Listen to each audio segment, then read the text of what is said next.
Thank you for joining us this afternoon for Artist Exchange, a group created by and for artists to share new work, ideas, resources, and opportunities over lunch.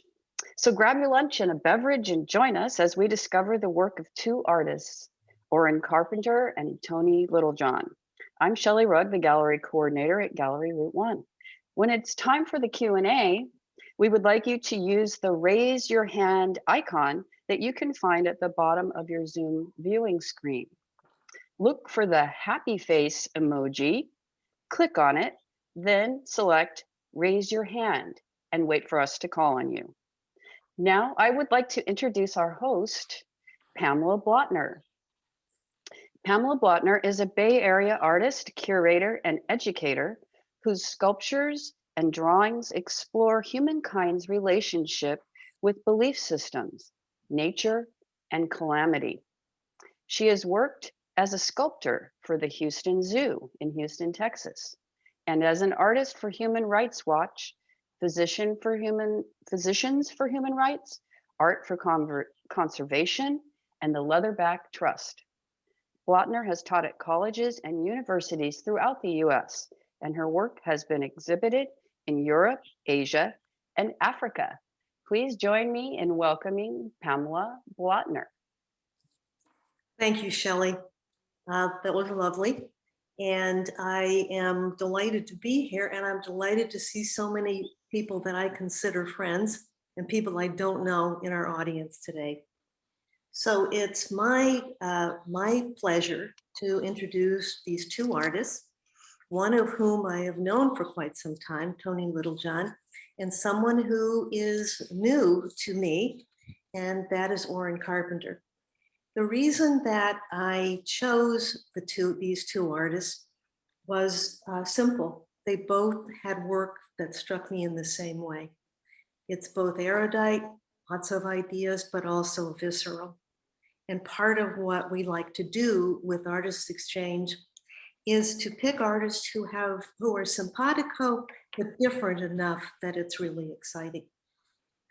So with that said, I believe that we decided last week that Oren would be the artist who would go first and talk about his work.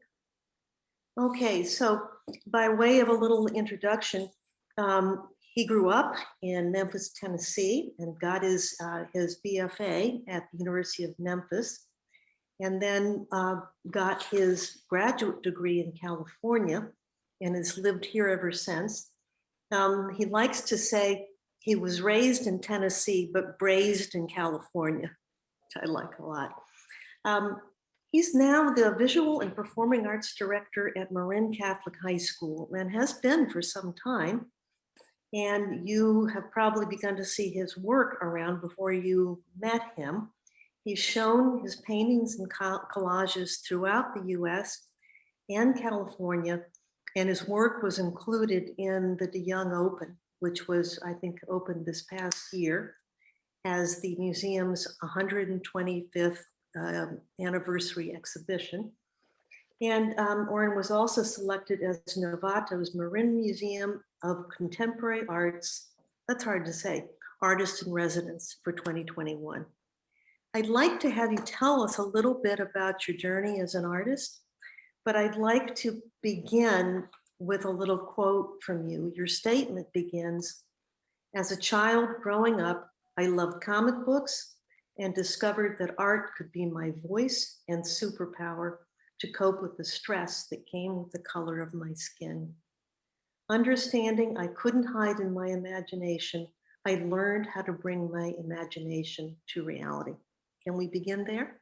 We can. Thank you so much, Pamela and Shelley. And it's such an honor to be here today with everyone, especially sharing this time with Toni, whose work I am constantly becoming a fan of. So I'm fanning over here over Toni's work. But just to go back to that statement, in fact, it's a quote that I actually use for my students. I tell them that art is your voice. With it, you can say what you want as loud as you want, but make sure what you say is worth hearing. And thankfully, I had wonderful parents who not only constantly showed me love and support in being an artist, but they constantly reminded me of some of the challenges that we all experience, and mine being the case of growing up in the Deep South. I always like to tell people I was born 5 months after Dr. King was assassinated. I experienced a lot of the civil unrest that was there. And so with art, that was my escape for so many things. And with that, I started to cultivate my voice. And so what I want to do is kind of take you through kind of a quick synopsis and journey of my artistic voice, and even talk about when I felt it officially blossomed to where I understood and truly knew the direction and where I wanted to take my art. So I'm going to ask Shelley if she could go ahead and show the first slide. This work here is actually called I Can Do Anything. And this work actually was created during a project with my students here at Marin Catholic High School, where I wanted to connect them to the civil rights movement, being a generation that's so far removed. And I just wanted to introduce not only collage and mixed media, which has always been a part of my repertoire as an artist. I grew up, thankfully, because my mom, every Saturday, we couldn't afford a lot. So the library is where we would actually go. That's where my mom always told me I could be who I want, when I want, how I want it in the library. And so that's when I found out about artists like Jacob Lawrence, Ramir Bearden, and so many other artists. And so those two artists have always been a part of my artistic voice. And so this piece started kind of my journey as a man of color, understanding certain things and the original sin of America, which is racism, that we all deal with so many other things. And this is how my piece and I felt my voice became cultivated. Definitely getting my degree in drawing and painting. But as I said, I love collage because I felt collage work in mixed media actually mirrored who we are as human beings, right? We're so layered. There's so many different layers to us. And unfortunately, in a society that loves to deal with the shallow aspect, which is the surface part of it, we miss so many beautiful stories if we don't sit and have conversation with people. And so for me, collage is like having a conversation in one piece in a silent moment. And so this piece actually started my direction with mixing both collage and traditional approach to the artwork. You can see where I love the civil rights movement, civil rights photography. Gordon Parks is one of my favorite photographers, especially during that time. And so I like to incorporate some of those moments to where we won't be able to experience, but being able to show that juxtaposition to those pieces. And we could go ahead and go to the next piece. And so as I started creating this work, my goal was with my work, social consciousness that's always been a part of my artwork. And at times it can get a little heavy. And I'll talk about that transition for me, finding that space to where I can breathe and not it become a labor, but still have that love for it. I wanted to educate people, elevate and challenge. I feel that's our job as artists. And I wanted to do it in a way to where we will want to have conversations, because unfortunately we live in a society that wants to constantly put things in our face and not create a space to where we can actually unpack a lot of things, really discuss things and share our experiences.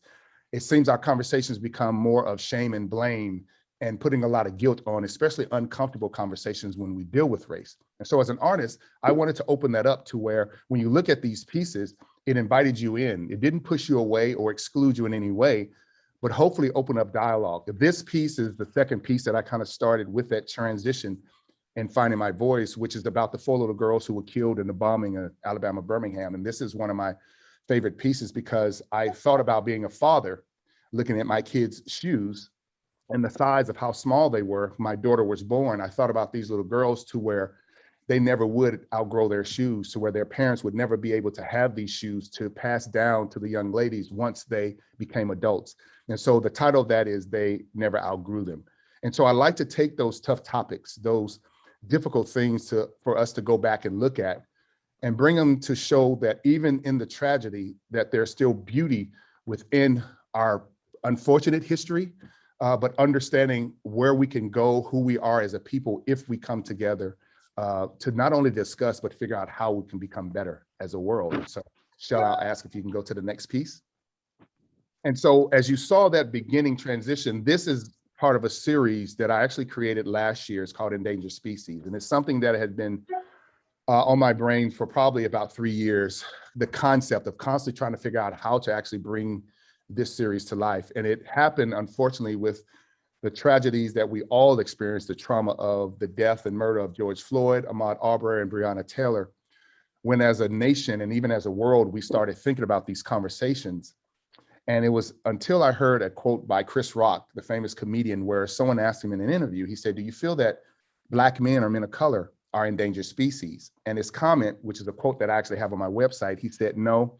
He said, "Because endangered species are protected by the government." And so when I heard that quote, I thought about the artwork and I thought about my approach to this.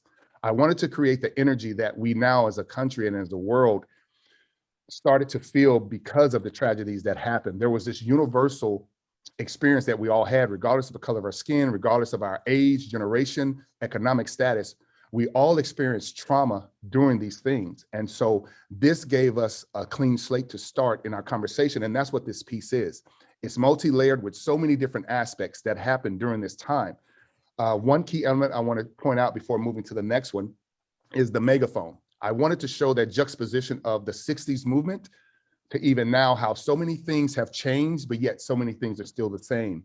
And within that megaphone, you actually see that's the sheet music for the song "We Shall Overcome" that was sung with Dr. King as they marched in Birmingham, to where now, instead of it being a song, it's more of a proclamation for us today and the generations today, even my generation, to where we said, we're not singing that song anymore, right?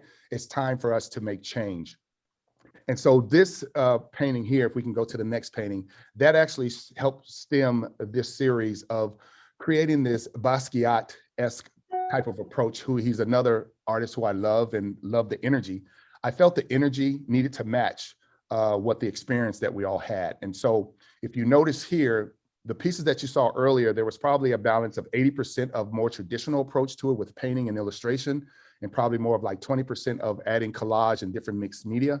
This one is reversed because I really wanted to encapsulate not only that chaotic, organized chaos, as I like to say, but also kind of help bring in some of those elements that I wanted to portray in the piece. Something you see here, another element before we go to the next one, you see the outline of the face. That's actually to show basically what was stewing inside of myself during this journey. This actual series was basically about my life, to where with that event, to where I felt now my voice needed to change just a little bit as an artist. So if we can go to the next piece. And so this one here, just to encapsulate the three from this series, is the same thing.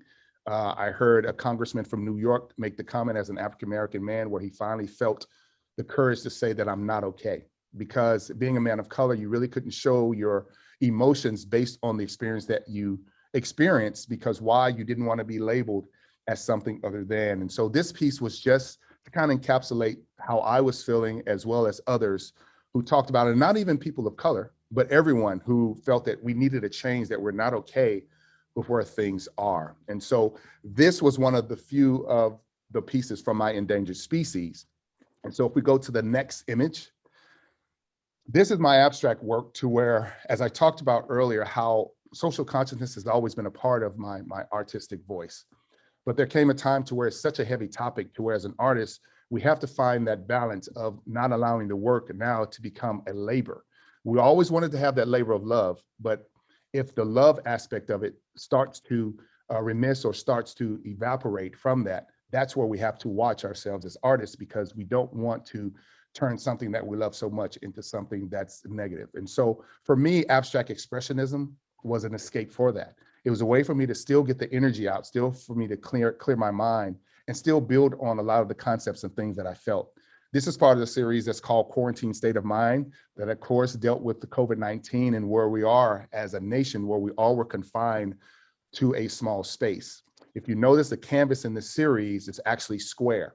And I did that for a reason, is because I usually don't work on square pieces, but I felt that the actual shape really modified and showed basically how and what we experienced being locked up in our rooms and our homes, when we actually couldn't get out and enjoy not only the beauty of nature, but each other.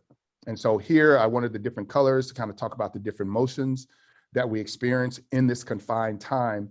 And I wanted that energy to build so much to where you just felt that it needed to explode off the page. And we can go to the next one. And the next piece is called Calm Before the Storm. As we slowly started to, this became normalized, right? We then had to figure out how we could still function in this space and in this time. And so this piece here is just kind of showing how our emotions actually changed as we continue to live within that space. And we can go to the next one. And then we'll probably wrap that up. This is a new series, and kind of the last series that I'm dealing with is called Embodiment. And as I talked about earlier, the trauma aspect, to where we all shared that common experience of trauma, regardless of who we were, age, ethnicity, gender. And so for me, as a man of color, I thought about a lot of the things, that generational trauma that happened based on being a man of color, growing up in the South, and especially with mental health, which is a key thing that we talk about today. And it's finally getting the light that it deserves, because it's one of those things that we felt was taboo here in America that we didn't want to discuss or talk about. And so this series that I've just started is now really talking about that aspect of mental health, to where now people are feeling comfortable enough to really discuss it and share and understand that this is something that a lot of us still share, is a lot of the mental anguish that we all experience. This one is called Complex Displacement. As a man of color, working in corporate America, still trying to find myself or finding others who look like me in that space, learning how to function during my lifespan of work. And we can go to the next image. And I think we'll stop it at this next one here. This one is actually called post-traumatic stress disorder. Again, dealing with, and if you notice, the focus is actually here on the nose. As a person of color, you know, we talk about stereotypical things, dealing with features and certain things that can have a negative connotation. And we live in such a vain society, regardless of skin color, especially for women. Women have to go through so many double standards, so many different things about the beauty aspect, right, in this world that we're so focused on, to where we then start have a negative connotation about who we are and what we look like. And so that also builds a mental stress upon us. And the sizes of these, you know, these sizes, good question here. This series is actually 22 by 28, and it is mixed media, a mixture of images and paint. I love a lot of texture in my work. You can see throughout the course, from the first pieces to even to now, because again, I just feel texture, that's that tactile aspect of painting, to where you just really want to touch the work. And it gives to me the essence of that connection to that human experience and human aspect. A lot of my work has that spiritual connection to being raised in the South, raised in a Baptist home in the Deep South. Faith is also still a part of my work. And that's something for me as an artist, I didn't want to come across with this in your face aspect of it. But even though I didn't want to approach it that way, that's something that I noticed even in my concepts, even in my approach to the work, to where I allow the artwork to kind of speak in that essence as well. And so this is just kind of a transition of the work. On my website, you can actually see a lot more of the work, and then you can kind of see some of the explanations behind it too, in some of the labels of my work. And so I think we're going to end there. I think I had one more piece, but I think I want to stop here if that's okay with you, Shelley. Pamela. Sure. Thank you. Well, thank you, Oren. I learned something new from you every time we talk. And before we go on to see Toni's work, do any of you viewers want to ask Oren a question? I mean, I actually read that Betsy Callis is with us and that she wants to know the size of your work. Yes, it varies. The first two images, my work actually ranges from 22 by 28 when I'm actually using paper, like Bristol board. And I use a lot of Bristol board vellum paper because it's multimedia. It's really sturdy. And my canvases, they actually, now those quarantine state of mind pieces are actually 4 feet by 4 feet because with my abstract expressionist pieces, I really want to actually get big so I can really dive into those. So it's a range from anywhere from 22 by 28 up to 4 to 5 feet for my abstract pieces. Oh, I use anything as far as my mark making tools. I just saw that come up. Anywhere from old forks to knives to screwdrivers to even fingers. It really depends. And a lot of times I use palette knives to kind of put on a lot of some of my materials. So I would use palette knives as well. I like to use clay boards too. That's a new found medium that I love, because canvases, even if you stress them tight enough and you have enough primer on it, they can be pretty durable. But what I love about clay board is you do not have to worry about the force. And I'm very heavy-handed as an artist. So the clay board and gesso boards I really love. And they're now selling those in larger scales as well, which is really good. So. Great. Let's see. I see that there is a question up from Margot Wixom to everyone, and I can't read the rest of that. If Margot is with us, can you say something? Sure. The question was, I noticed that you use the number 6 in many of your images, or sometimes flipped as 9. And I was hoping you could talk a little bit about that choice and the meaning for you. Yes, thank you for that. So the number 6, as I talked about my faith, that aspect dealt with when you think about the story of Genesis and how God created earth, supposedly the 6th day was the creation of man. And so it's just symbolizing, again, African-American men or people of color at one time were considered 3/4 human being. And so it was just having that connection as far as being human, humankind. I wanted that number in there. And the number 9, actually, it's really 19. I know the 1 is very ghostly in those quarantine state of mind. And that was just actually to pinpoint COVID-19. So that's why I had the number 19 in those pieces as well. So thank you for that question, Margot. Thank you so much. We have other questions, and one is from Jokey Wilson of San Francisco, but I'd like to ask you guys to hold them until we have our other artist up and talking, and then you can talk to both of them at the same time, and they can even talk to each other if they want to. Okay. I would like to shift to Toni Littlejohn.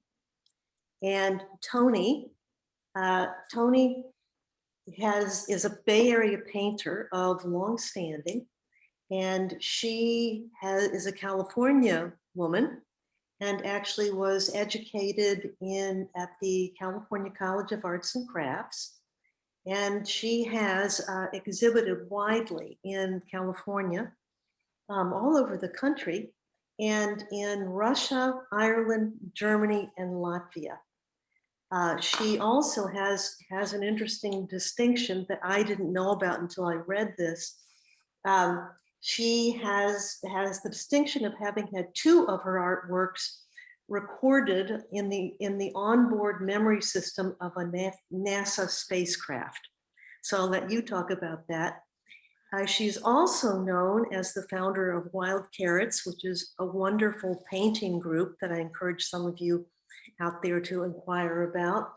And she is one of the founders of our home here, Gallery Route 1. Now, to start you off, one of your statements, Toni, in one of your statements, you say, I didn't know at first that I was an artist. And for someone who works as viscerally as you do, I think that's a very interesting place to start.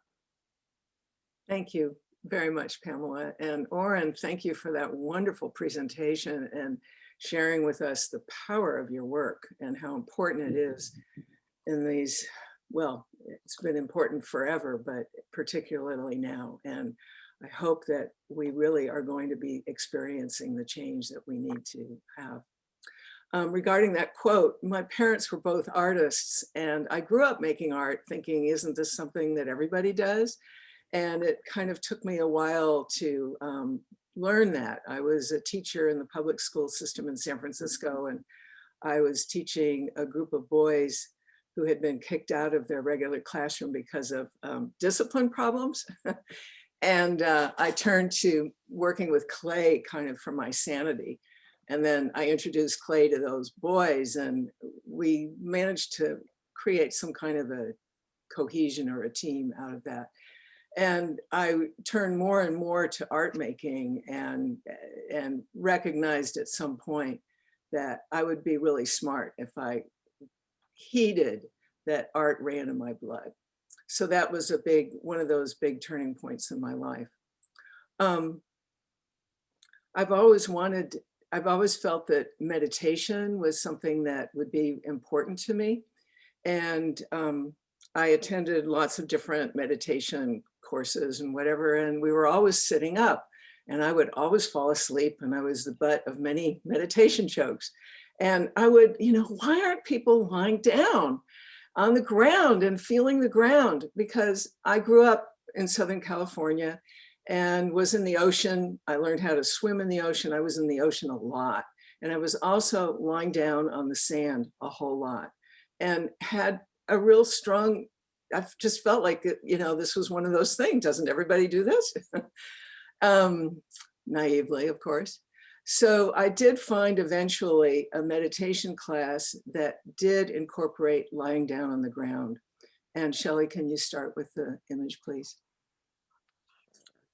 And the teacher introduced the practice. It was a Tibetan Buddhist practice, by talking about when we were lying down on the ground to feel how the energy from the earth was moving up into us and to experience how our energy was moving down into it.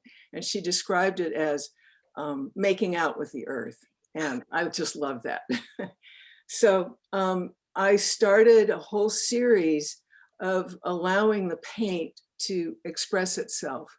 And with this, I was working with latex enamel on large stretch canvases. These are 4 feet by 6 feet.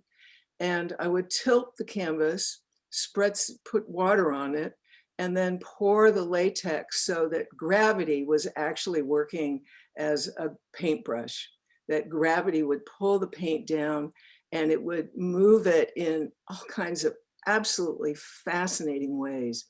And I did have an art teacher many, many gazillion years ago who talked to me about not having my paints merge into each other so that they still showed.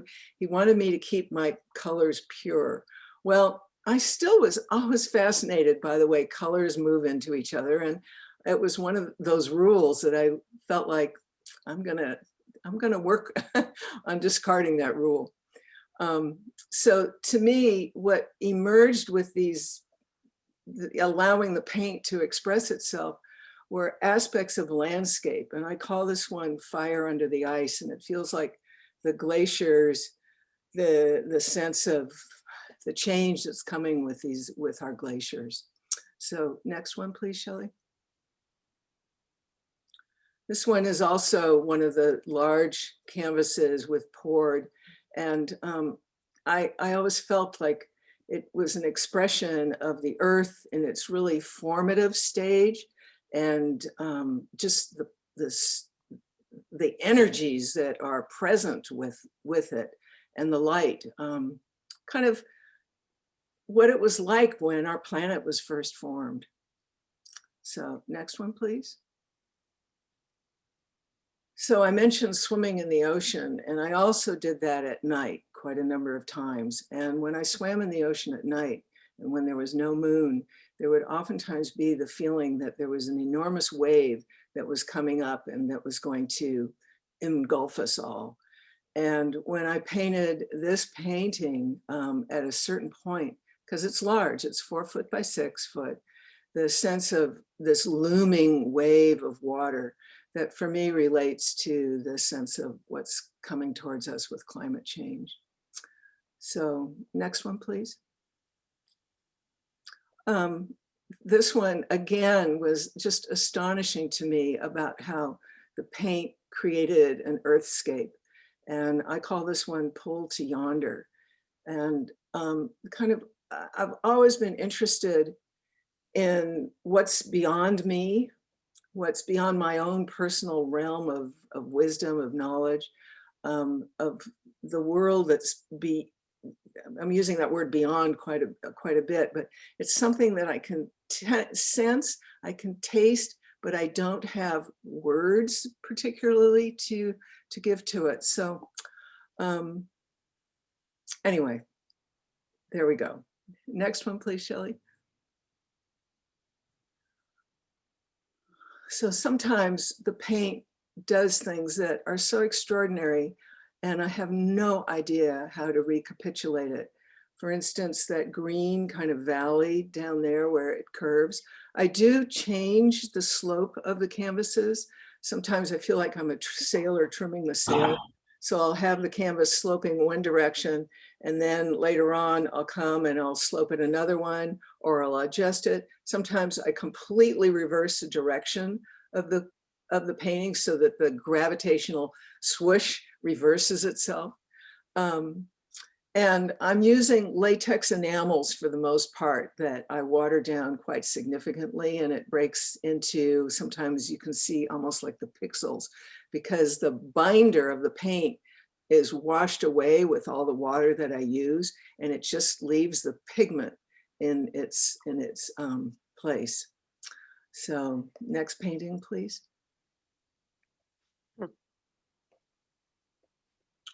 So this one, I was experiencing the feeling of diving into a wave and into that realm of turbulence, of not knowing sometimes what's up and down, and just being tumbled around, not just by waves, but by life. And so next one, please. And this is being with the ocean, just being in it. And sometimes there's the waves above, and then the jellyfish or the diatoms, whatever, are below, and just being in that amazing realm that's so different from land. And then the next one, Shelley, please. And mist, M-I-S-T. I love puns. And so I oftentimes think that mist shows us what we've missed, M-I-S-S-E-D. And seeing again a different world than what we presume is out there beyond the vapors. And I feel like that's such an important part of being a human being, is recognizing what our assumptions are, and being able to recognize them and own them and speak to them. So the next one, please. This one I call Thou and I. And I was very influenced as a teenager by Martin Buber's work, which he called Thou and I, or I and Thou, excuse me. And I've always been drawn to, again, how colors merge, but how people merge, how I experience intimacy, how I experience when I'm close to a person, and how the feelings of differences disappear, how the feelings of being in alignment, of the feelings of being in communion are there, how there's a resonance and a vibrational frequency that's shared. So I call this one Thou and I. And it leads me to how the earth has called forth these paintings that I've done that have called forth the earth. The earth is also calling forth healers. And the next slide, Shelley, please. And this healer I did back, it's probably at least 40 years old, and it's really large. It's 5 foot by 7 foot. I seem to like big canvases that they feel like they're more, I can relate to them as a physical entity, that, you know, when they're on the wall, I feel like I'm working with an energy that relates to me personally, so that I can get beyond myself. So next one, please. I call this one Transparent Being. And transparency for me is such an important ingredient in creating closeness with people. Somebody once described this as a psychic X-ray. And I have here the gesture of the hands outstretched. At one point in my life, I was a art facilitator at cancer retreats. And there was a person that attended these retreats as he played with people, and he played also with wild animals. And one of the gestures that he used to extend the invitation to play would be to have his arms open like that and his head slightly tilted. And I always was very moved by that. So next slide, please. This one I did with wet clay on paper, and it's brown clay, red clay. And then I painted over it with my hands with sumi ink. And the black marks are actually done with a stick and splatters. And I often use my non-dominant hand. I often work with my eyes closed, and I encourage people and my students to do that as well. Next slide, please. And this one I call the Blue Medicine Man. I always was struck by the power of the Blue Medicine Buddha for his healing capacities. And when he was asked at the moment when he attained enlightenment, when he was awakened, like who was his witness? And with his hand, he put it down on the earth, and the earth is my witness. And so I feel like this is just a direct linkage between what the earth is saying and what we as human beings can be and have the capacity to be as healers, as people who really help each other and create a better world for all of us.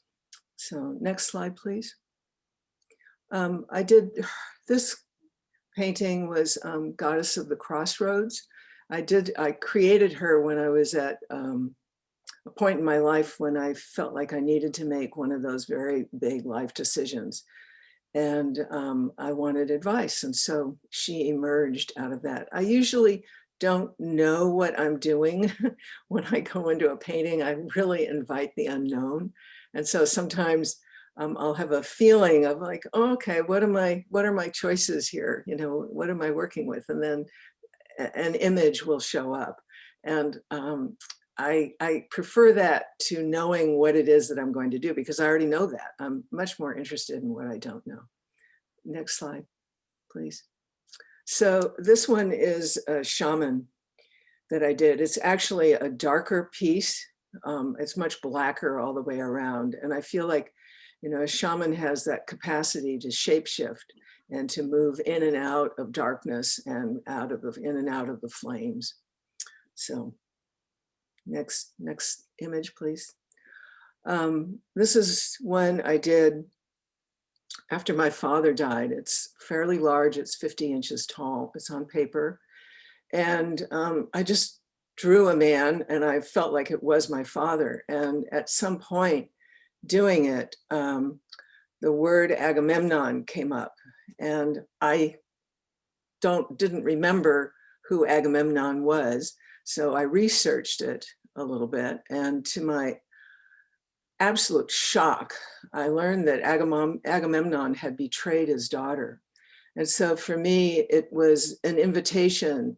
This healer was an invitation to work on healing that wound and to understand and to have compassion that my father was doing his absolute best too when he raised me. So next image, please. And so this being here, I call Being with Light, is a fairly recent healer. And I like her because she's surrounded. She has so much light coming to her and through her. And I feel like that's the passage that we need to be making. And then my next slide is my last slide. And I apologize, it's not a good photograph of it. There's all the glare. It's actually quite dark all the way around it. It's a big canvas. It's 5 foot by 8 foot. And as I was working with it, going through many different iterations, these lines, these vertical lines appeared. And I was working on them, and I felt like they had energy that they wanted to give, that they were really offering something. And at one point, the phrase, the Burgers of Calais, arose in my mind. And again, it's not something that I carry around close in my pocket, you know, about the history of the Burgers of Calais, which happened during the 100 Years' War between France and England. And England had laid siege to this town of Calais, and it had gone on for 11 months, and people were dying of starvation. And so England said that if they offered up 6 people, they would spare the town. So that one of the elder, richest men offered himself, and 5 other men volunteered also. And according to the agreement, they needed to show up at the gates of Calais with a noose around their neck. Rodin made a sculpture of this, and the keys to the sculpture, to the city, in their hands. So the queen was so concerned about the well-being of her unborn child that she begged the King of England to pardon these people. And so he did. So the burghers never died, even though they came to the place where they offered themselves so completely, so utterly to the cause of saving their town, that they gave it with their whole heart. And yes, I admire that. I admire that deeply. So thank you. And that's where I'm going to end it. Thank you, Toni. That was very moving and a very good counterpoint to Oren. At this point, I see that there are some more questions, and I think that's really wonderful. And I would love it if you would join the conversation. We'd love to hear your voice. And would you be so kind as to tell us your name as you do? Jokey, are you still there? Yeah, I'm here. Yeah, actually, I have a question that I had in my earlier question. I'll ask in a moment. But my first question: I too make use of gravity in my work, and sometimes I've been criticized for that because of the idea somehow it's not, it's taken as being happen chance, which I think is, of course, ridiculous. But in terms of your use of gravity, how do you explain that to anyone who would have some misgivings? And it'd give me a tip so I can have some come back. Well, I think that the people who are in museums are rule breakers. So, you know, I think that artists, for me, I feel like if there are rules, those are things to be really inquired into and to maybe bust apart. I think that the art history is a is a path of people who have said, "Huh, let me try something different," you know. So I think that the idea of using gravity as a tool is no different than using a hammer or a paintbrush. You know? yeah, it's a tool that we can use, our fingers, whatever, you know. So I think art is one of the really big areas that we have the opportunity to be free and to really listen to who we are and what we want to do, and you know, just to go for it. And Orin, I had a quick question for you. Let's see if I can pull it up here. My question was, how does trauma, because you mentioned trauma, how does trauma affect your active creation, how you use your hands, the pressure, etc.? For me, I sometimes am like, while I'm painting, and I don't get out of control, but I mean, all that's going into, I don't, so how is it for you? Well, that's a good question. Thank you for that too, Jokey. And that's the reason why a lot of my work is moving more toward the mixed media, because I can use my hands and allow my full body to be a part of it. That's why my pieces are also getting larger too, because being an illustrator, my first degree was in graphic design illustration. I just remember the aspect of, as a graphic designer, illustrator, you work from the outside in, and as a fine artist, you're working from the inside out. And so with that understanding, that putting the body in it, and so trauma, that's where with my new work, I'm allowing that to be the guide. It's similar to kind of what Toni just shared, to where being free is allowing the art to kind of guide you. Not that you don't come in. For me, I might have some concept or some idea as things are just, because my mind is constantly going. And I'll just put something that's very general and then allow the work and the medium and the sources that I use to kind of guide me, even as my hands. And so it actually just a part of that process and that trauma. So yeah, thank you. Thank you. Thank you both. Let's see, Robin, I see Robin Dinteman among us. You had a question, no?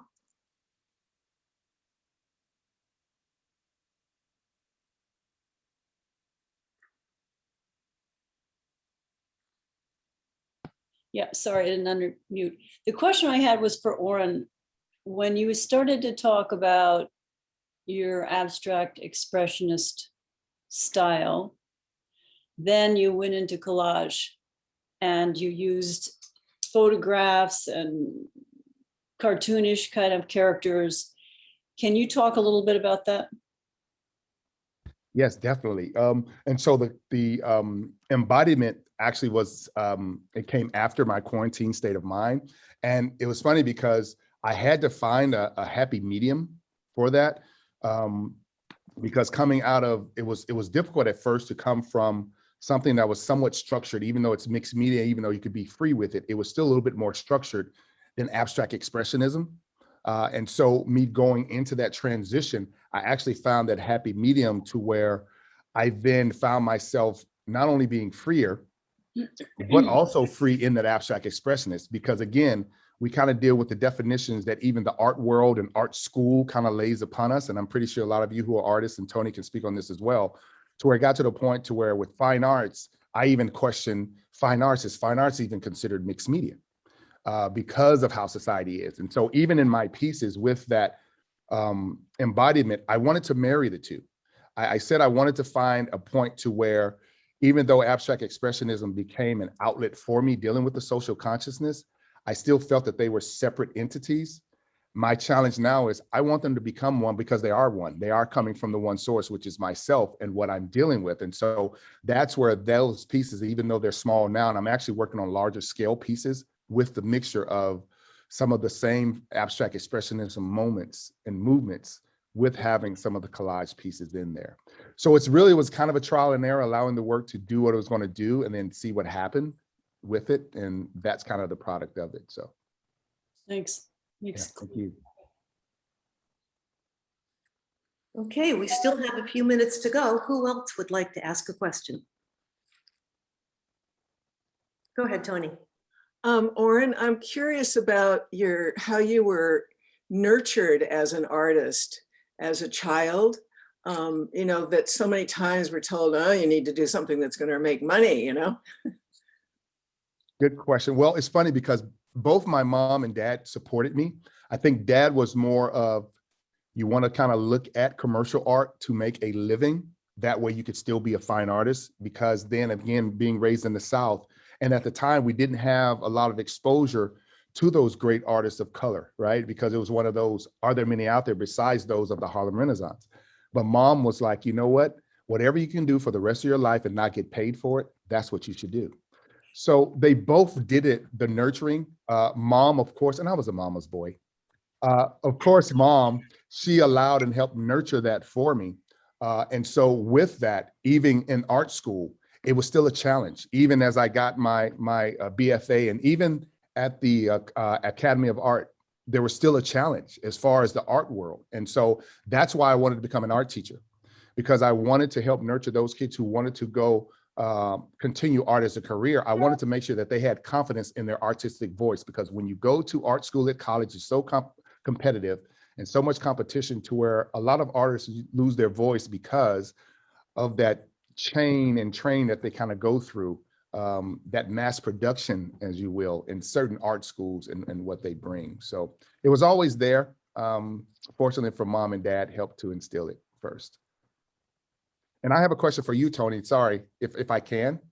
If that's okay, Pamela? Okay. My question for you is, with your pieces, Toni, do you finish your pieces, because I know they're large scale, in one setting, or does it vary? Is it something you come back to, you allow the work to speak to you and you come back?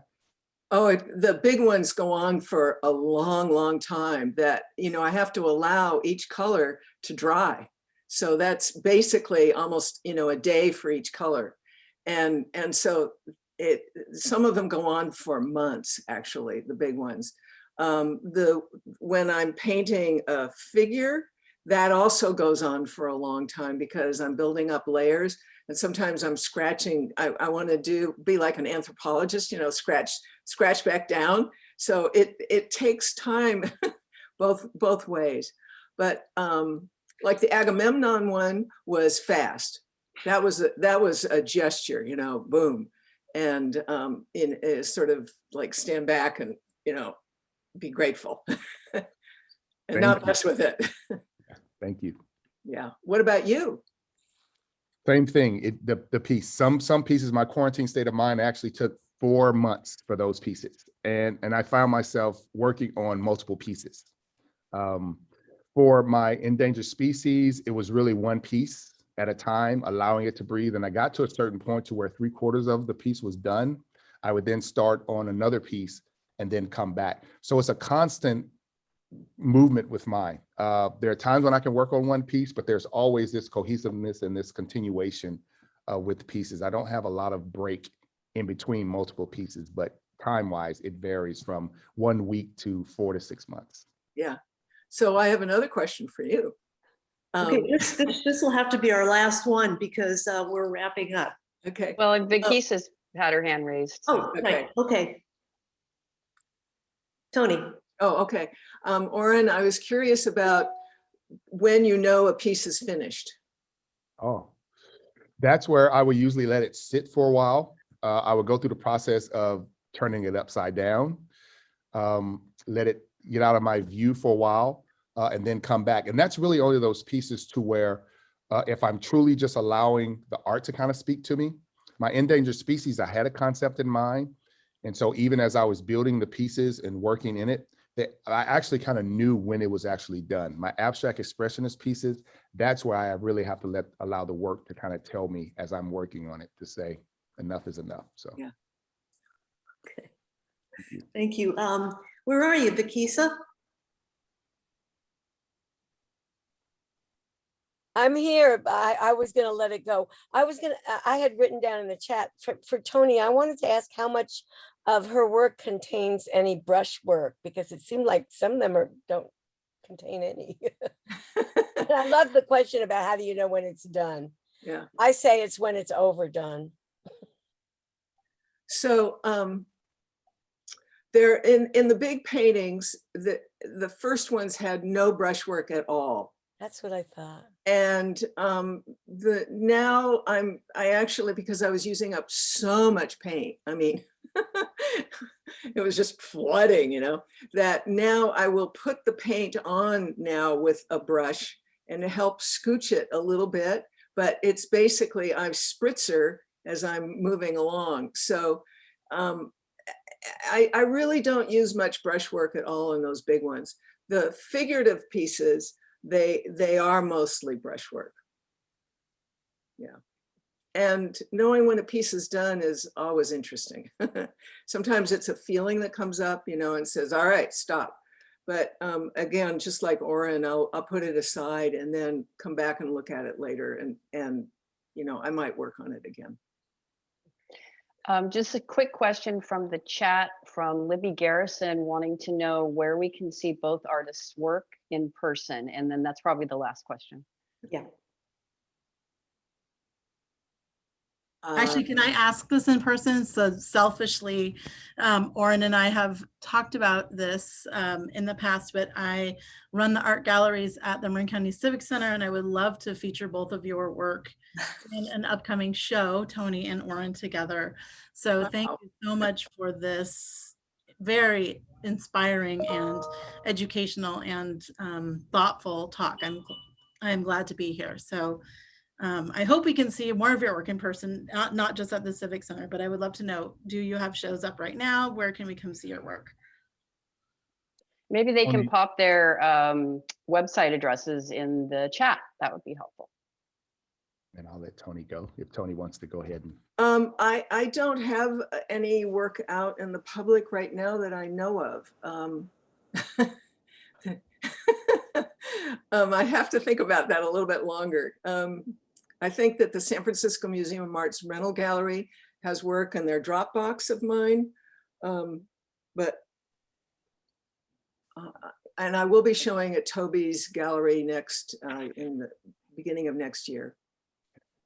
And I actually I'll have 2 shows coming up this year. One in October, still finalizing everything, but so I will have it on my website and my Instagram. It's at Digital Grange, the Ice House, Gallery in Petaluma, and that's going to be in October. And then in the end of December, I'll be finishing my residency at the Marin MoCA. So I'm actually going to do a solo exhibit then from November 8th to December 31st. So I'll make sure I get that information to everyone as well. So I have those 2 events coming up soon. So, and just to let Libby know, I would love and be honored to have a show with Toni. Oh my gosh, I would love. Oh, for that. I would too. Absolutely. It's just sheer joy to hear that. Yes, Thank yes, you. Yes. That's great. This is a good but quick segue into, this will be brief, our segment where we talk about opportunities for each other. I notice I'm glad to notice two of my colleagues from WEED, Women's Echo Artist Dialogue, Lauren Elder and Mary White. And there are many opportunities within that organization. If either of you want to say a word or two, that would be great.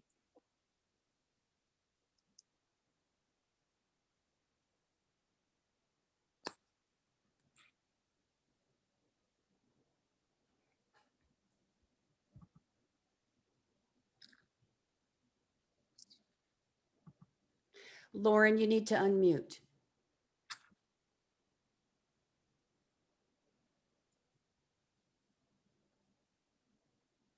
Sorry about that. I always forget. Perhaps Mary can speak to upcoming opportunities. Things that are about to materialize are two parallel exhibitions. One will start in mid-September at Gallery Route 1 with our members, and the other one that overlaps it will be at the Peninsula Museum of Art in San Bruno. And they are both linked to the bigger national event called extractionart.org, in which 46 or 7 galleries nationwide are all addressing the issue of exploitation of natural resources. So we will have 30 some artists at the Peninsula Museum of Art. And Pamela, how many did you select? I believe we have 23 for the one at Gallery Route 1. Okay, so it'll be quite a rich offering in both places. And if you look at the website, weedartist.org, we do have a panel that includes opportunities, and we also have a monthly newsletter that is free. You can subscribe to it, and that always lists a whole variety of opportunities with links. So that's what I can offer from the organization. Thank you. Anyone else have opportunities to share? Oren?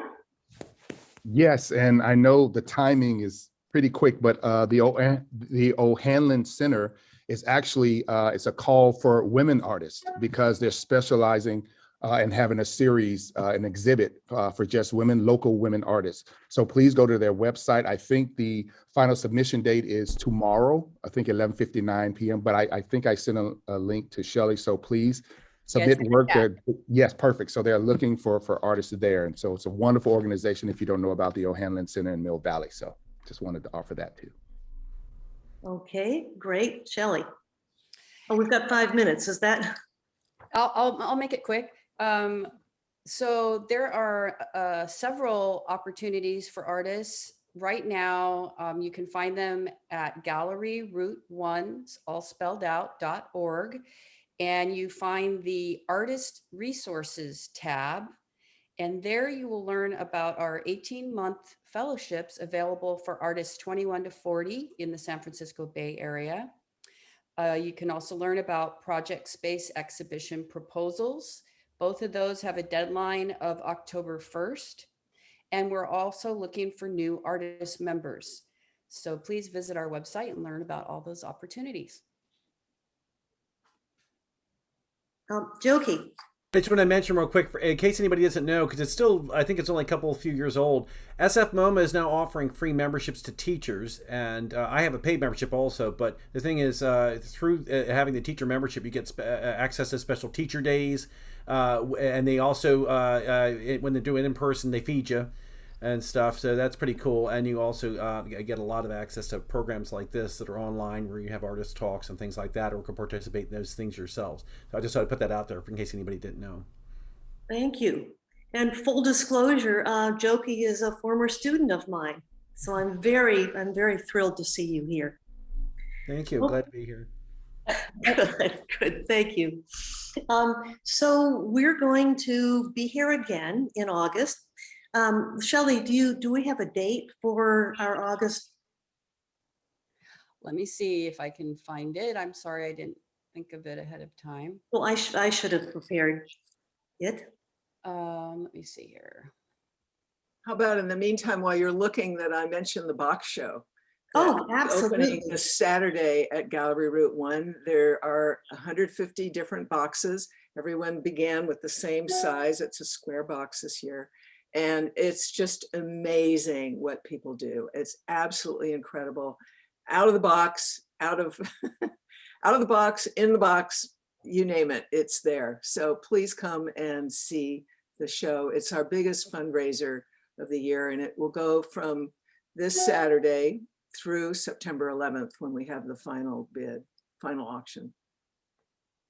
Okay, and finally, we have not yet selected, or I have not yet selected the artist for August.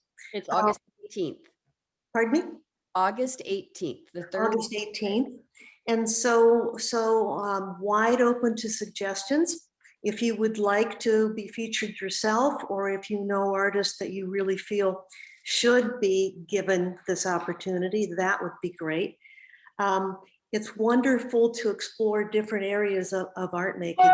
And so far we have not had, we've not had a fiber artist, not had photographers, not actually had a printmaker or a performance artist. So please let us know. You can either email Gallery Route 1 or me, and that's Pamela Blotner at gmail.com, and let me know what you're thinking. Great. I just put your email address in the chat. So that's Great. And yeah, I guess it's time to end this.